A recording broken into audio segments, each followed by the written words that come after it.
ولهذا نحن قبل سنتين لعله بذهني قلنا أننا لا نوافق على المنهج السندي لسببين، لنقطتين أساسيتين.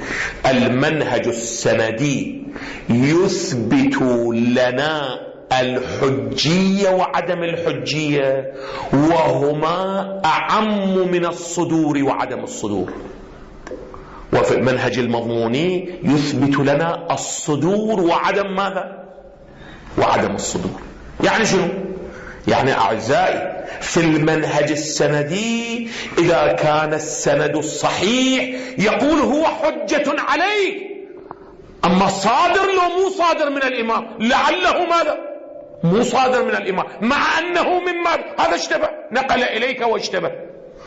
فإذا لا ملازمة بين الحجية وبين الصدور، ولا ملازمة بين عدم الحجية وعدم ماذا؟ وعدم الصدور. لعله ليست الرواية حجة من حيث السند، ولكن ماذا؟ صادرة من الإمام، ممكن أو غير ممكن.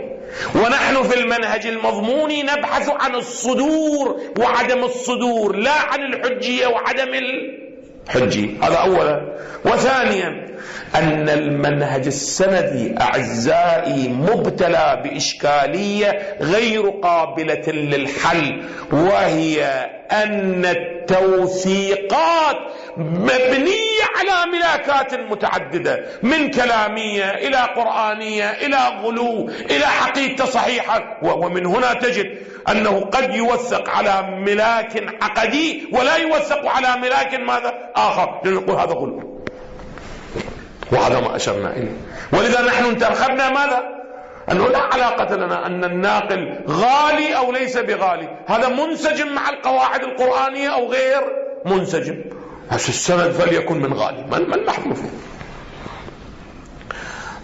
ما أدري واضح هذا المعنى؟ نعم، التفتوا لي جيدا في هذه النقطة.